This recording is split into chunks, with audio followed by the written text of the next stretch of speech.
Bonjour, aujourd'hui nous allons parler des équations de premier degré. Alors nous verrons deux formes. Nous verrons la forme a de x plus 1b égale à 0 et valable celui de a de x plus b égale à 1c.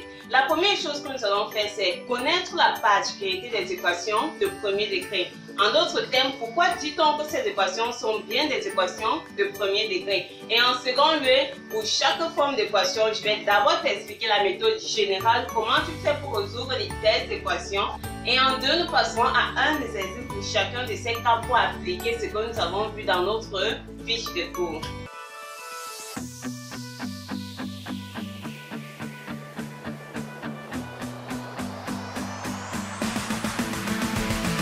Alors la première chose en ce qui concerne le degré d'une équation, lorsqu'on te donne une équation de la forme a de x plus 1b égale 0, on dit juste qu'une telle équation c'est une équation de premier degré tout simplement parce que notre inconnu qui est x, la plus grande puissance en fait de x c'est 1. D'où équation du premier degré. Si on avait une équation peut-être de la forme a de x au carré plus b de x plus c égale à 1, 0, ceci en fait c'est une équation de second degré. Donc en fait le degré de ton équation c'est la plus grande puissance de l'inconnu. Ici notre inconnu bien sûr c'est x, c'est ce qu'on cherche.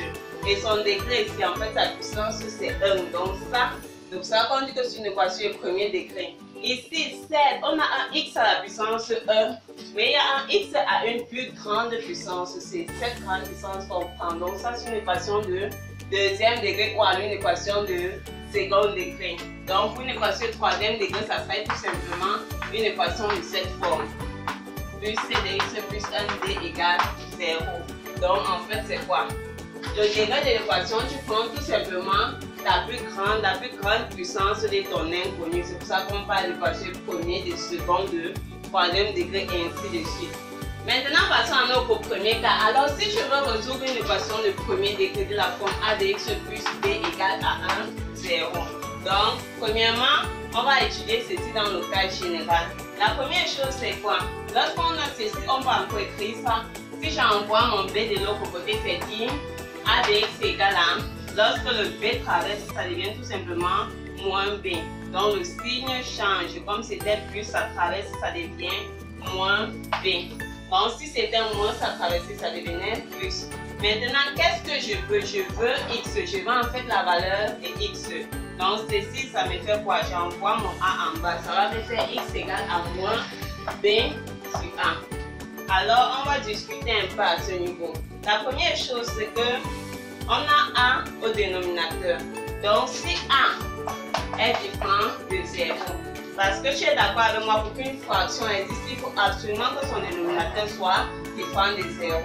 Donc, pour que ceci existe, donc pour qu'on puisse trouver un x de telle sorte que x soit égal à moins b sur a, il faut absolument que a soit différent de 0. Donc, si mon a est différent de 0, alors mon ensemble de solutions dans R, ça sera tout simplement moins b a.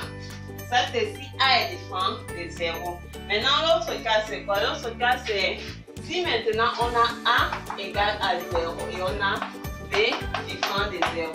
Alors si j'ai a égale à 0 et b différent de 0, je ne vais en fait trouver jamais un x pour que ceci existe. Donc il n'y a pas de valeur possible pour x parce que la fraction ne peut pas exister pour a égale à 0. Donc ici mon ensemble de solutions dans R c'est tout simplement l'ensemble vide. Et maintenant le dernier cas, si on a a égale à 0 et b égale 0. L'équation si c'est dit, ça va devenir quoi? C'est tout simplement dire 0 fois x plus 0 égale 0. L'ensemble solution c'est tout simplement 30 parce que pour toute valeur de x, ceci est vérifié. Dès qu'on aura 0 fois la valeur que tu choisis, ça fait 0. 0 plus 0, 0. Donc ici l'ensemble de solution dans R c'est 31. Donc, voici les trois cas que vous pouvez rencontrer dans des exercices, mais notamment le cas le plus présent, c'est celui-ci. Donc, là où on a une solution. Maintenant, passons à un exercice pour voir comment est-ce que tu peux appliquer en fait ça dans des exercices. La première équation qu'on va résoudre, c'est moins 4x plus 8 égale 0. Alors, qu'est-ce que tu sorte que cette condition est vérifiée. J'envoie d'abord mon 8 de l'autre côté, ça devient moins 8. Donc j'ai moins 4, x égale 1, moins 8. Maintenant, je tire mon x, c'est dit quoi? C'est dit x égale à moins 8. Donc on a moins 8 sur moins 4. On a moins fois moins, ça devient plus. Donc on retrait nos deux moins. On a donc 8 sur 4, c'est 2. Donc x égale à 2. On peut dire ensemble, solution dans R, c'est 2. Maintenant, passons au deuxième. Quand on veut résoudre racine de 2x plus 5 égale à moins 2x plus 1. Alors, ce que tu fais, c'est quoi? Tu rassembles tes x d'un côté, tu rassembles tes chiffres, tes nombres de l'autre côté. Donc, je vais envoyer mon moins 2x de ce côté, j'envoie mon 5 de l'autre côté. C'est dit, racine de 2x, quand celui-ci par le moins devient plus, donc ça devient plus 2x égale, j'ai le 1, c'est quand celui-ci traverse, il devient moins 5. Ça veut dire encore quoi? Voilà mon x, tu mets tout simplement ton x en facteur. Donc on a racine de 2 plus 2, le tout multiplié par x, égale à 1 moins 5, donc moins 4. Donc ça veut dire que notre x, c'est tout simplement moins 4, le tout sur racine de 2 plus 2. Donc voici la valeur de ton x. La solution, c'est donc cette expression. Alors maintenant, passons à ce dernier cas. Je veux résoudre cette équation. Donc, tu utilises le même principe, peu importe la longueur de l'équation, que ça ne diffère pas. Alors, qu'est-ce qu'on va? Premièrement, ce qu'on fait, c'est quoi? On va développer cette expression. Donc, on a moins 3 fois 4, x, ça nous fait moins 12, x. Si on a moins 3, on a plus nos 2x moins 5 égale 0. Je rassemble mes x, donc j'ai quoi? J'ai moins 12x plus 2x. J'envoie mes chiffres de l'autre côté. Ça va faire qu'il traverse champ de signes. Donc, moins 3 devient plus 3 plus 5. Donc, ici, on a en fait quoi? On a moins 12 plus 2, le tout fois x. Donc, en fait, on a moins 10x égale à 8. Donc, on a notre x qui est égal à 8 sur moins 10. Donc, on peut simplifier par 2, c'est dit encore x égale à moins 4 cinquièmes. Donc, notre ensemble solution, c'est moins 4 cinquièmes.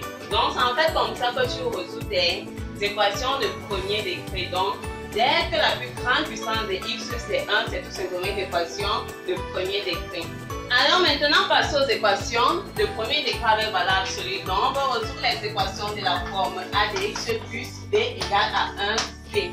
La première chose à savoir ici, c'est quelle est la caractéristique de la valeur absolue. On nous a dit que la valeur absolue d'un nombre était toujours positive.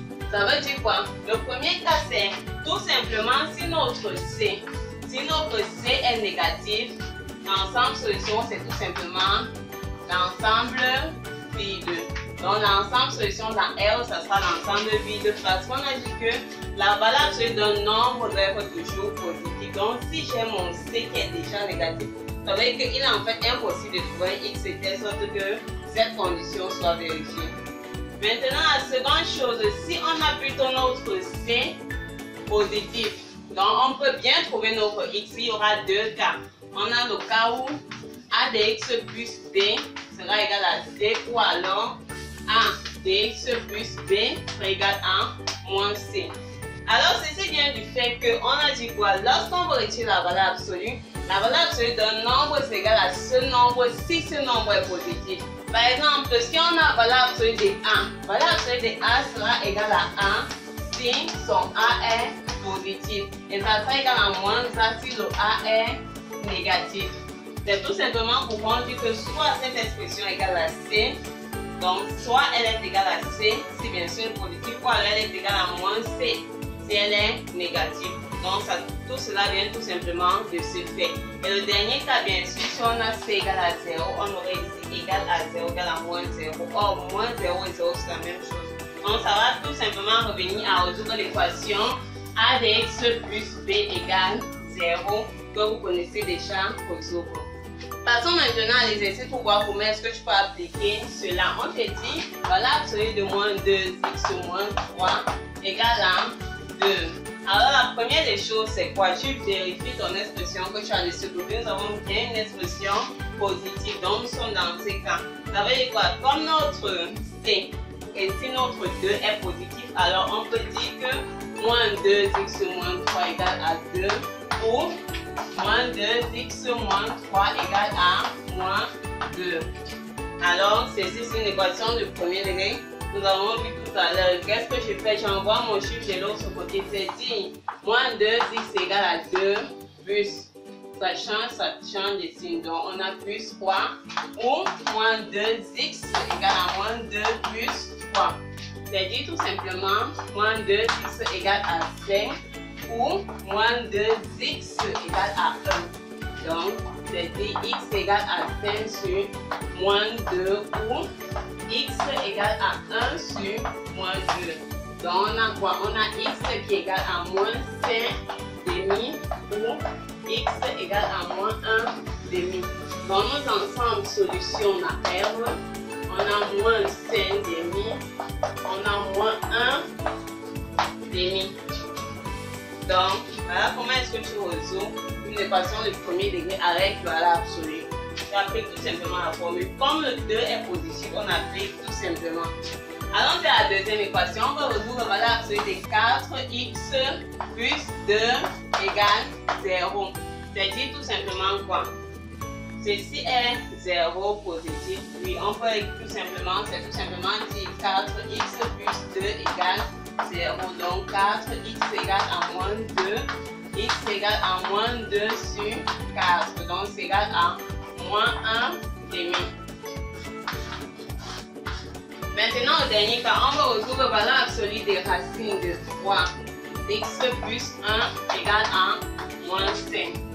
Alors, étant donné que notre moins 5 est négatif, on conclut tout simplement que notre ensemble solution serait l'ensemble. Alors, merci d'avoir regardé la vidéo. Si tu es intéressé par les équations homographiques, dans la playlist des équations, une équation et système, tu as une vidéo qui porte sur cela. Alors, nous publions chaque mercredi et chaque samedi. Donc, si tu n'es pas encore abonné, abonne-toi et surtout active la cloche des notifications pour être au courant de chacune de nos vidéos. Et bien sûr, si tu as une idée comment est-ce qu'on pourrait améliorer la chaîne ou alors améliorer l'explication, mets juste en commentaire et je mettrai cela en pratique. Alors, à la prochaine.